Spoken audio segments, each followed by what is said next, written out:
Continuamos con el tema de la peña y en este momento nos estamos conectando con una integrante de la ONG que se dedica a hacer estudios sobre el medio ambiente, pero específicamente al plástico. Guada, ¿qué tal? ¿Cómo estás? Hola, buenas tardes. ¿Cómo estás, Jorge? Muchas gracias por ponerte en contacto con nosotros y ayudarnos a concientizar, que es una labor sumamente compleja y eterna. Bueno, es parte de este programa que trata en lo posible de que nosotros los humanos podamos llegar a vivir o le dejemos a nuestras generaciones futuras un mundo mejor. El otro día tuvimos una reunión contigo donde hablamos un poco, en realidad hablaste vos, sobre el plástico, que ya todo el mundo lo sabe, pero que no está totalmente arraigado de los graves problemas que ocasionan tirar los plásticos por cualquier lado. Escucho. Bueno, sucede que estamos convencidos de que el plástico se puede llegar a degradar en el ambiente, ¿no? Que después de, por ejemplo, unos 150 años, una bolsita se podría degradar. Un poquito, digamos. Sí, un poquito. Para tenerla en la mano 2 minutos es un poquito. Lo que sucede es que si tomamos en cuenta de que el plástico tiene solo 100 años desde que lo conocemos en su fabricación masiva hasta ahora, eso quiere decir que lo único que hicimos fue acumular plástico en el planeta.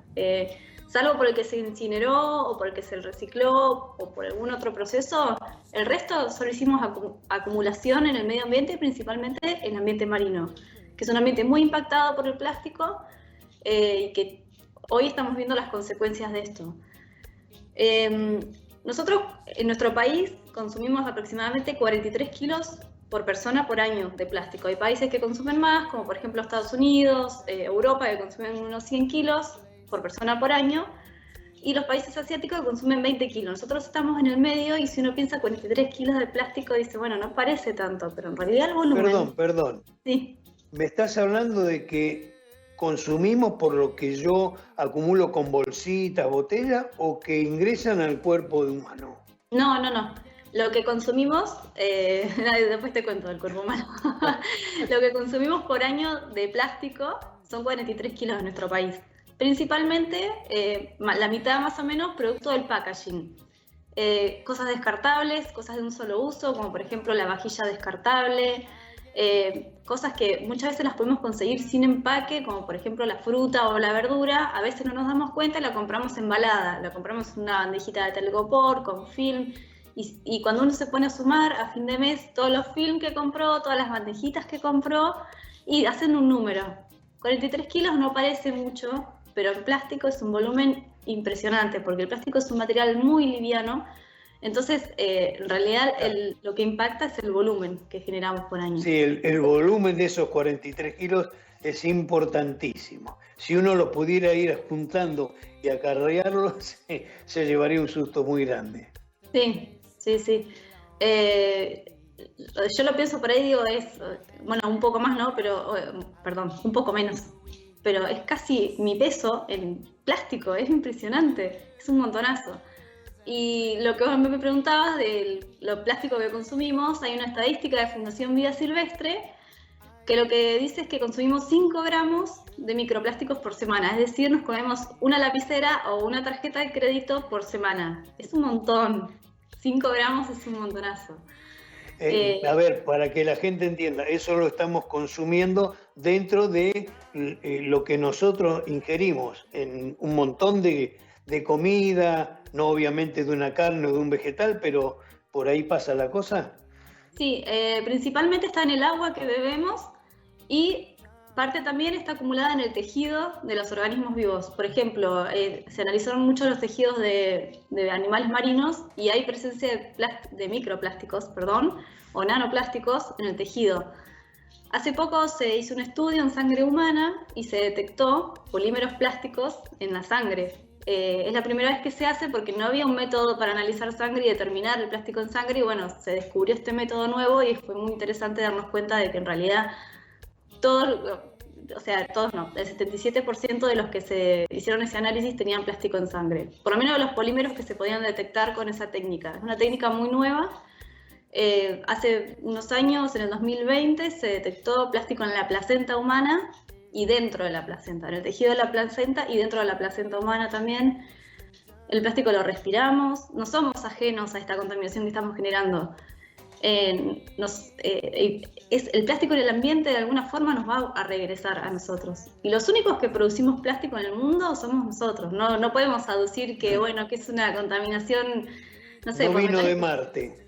Claro, o que por ahí con alguna contaminación con metales pesados se puede poner en duda si es algo geológico, si es algo natural, pero esto, cada polímero plástico que está en el ambiente lo produjimos nosotros. Está ahí por un consumo humano, es una contaminación antrópica, está ahí porque lo pusimos nosotros y es nuestra responsabilidad.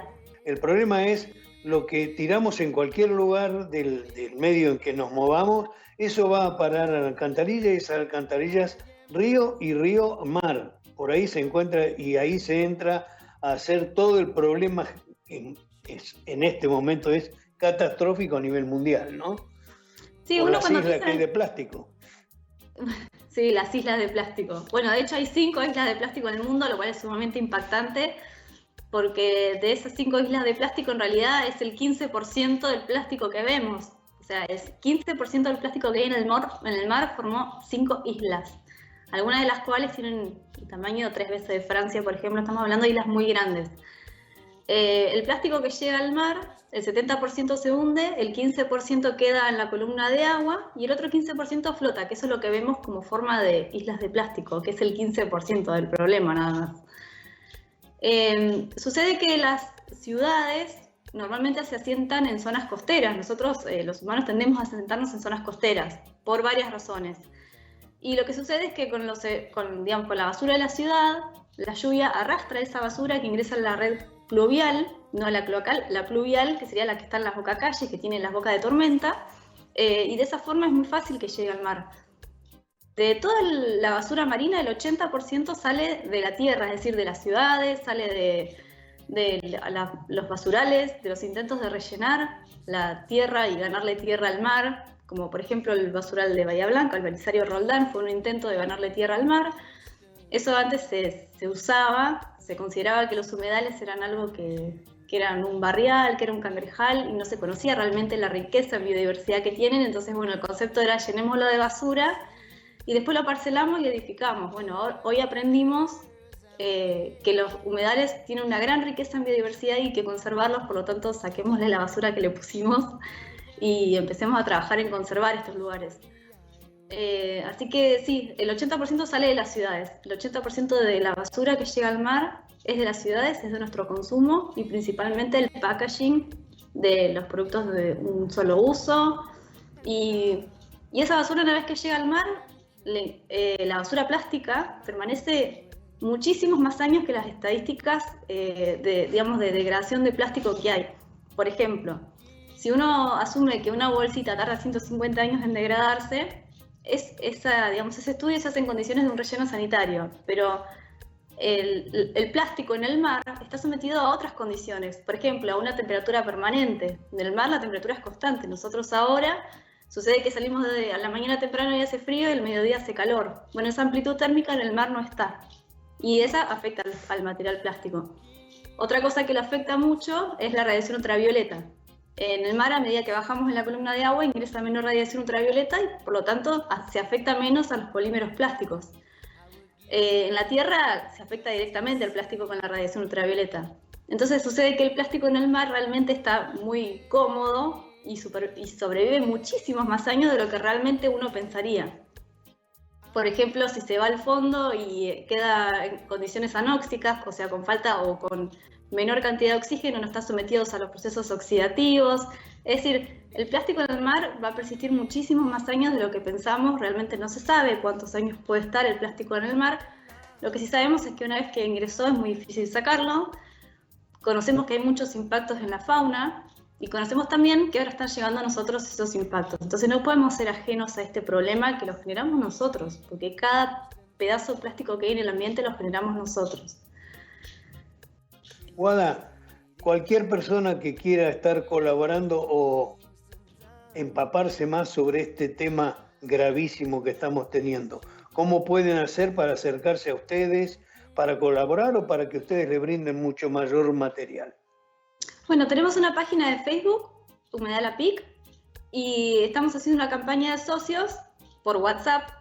Te tienen que mandar un número de teléfono, que ahora, bueno, te lo digo así, después lo pones en pantalla. Lo vamos a poner. 02932 1561 4462. Estamos haciendo un grupo de voluntarios de la ONG para trabajar diversas temáticas ambientales, como por ejemplo la contaminación por plástico. Trabajamos mucho con la biodiversidad de los humedales, trabajamos mucho en concientización con estos temas. Y bueno, si me permitís hacer un aporte, nosotros como consumidores de esos 43 kilos de plástico por año, podemos reducir mucho lo que nosotros generamos y por lo tanto lo que llega al ambiente.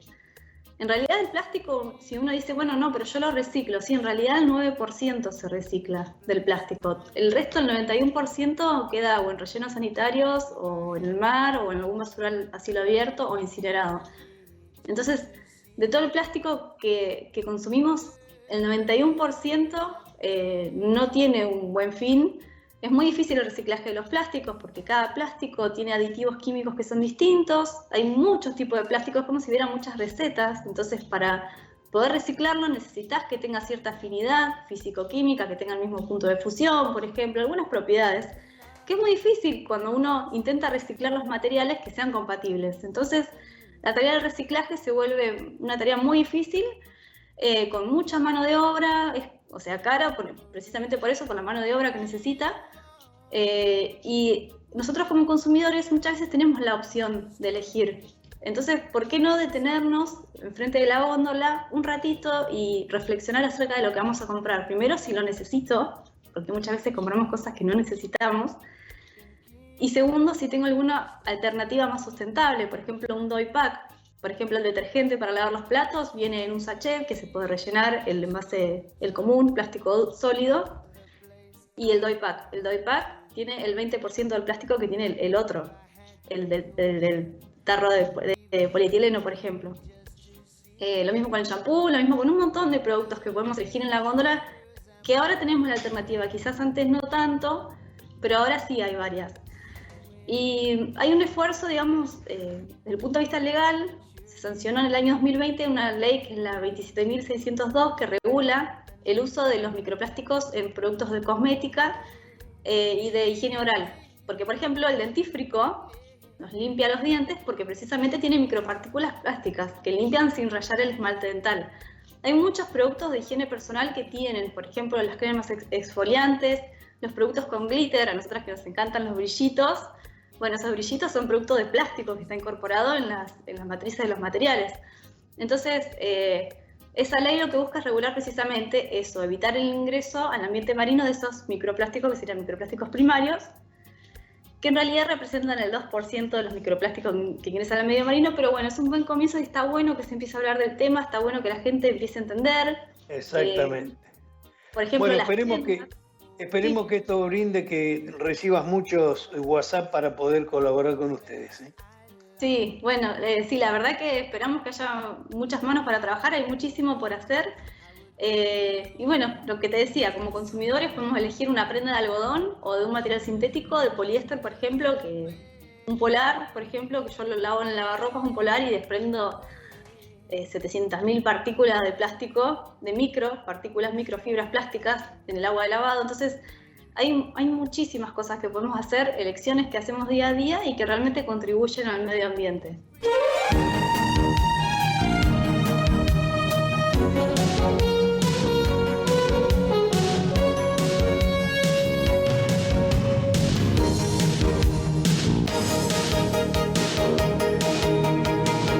La Peña,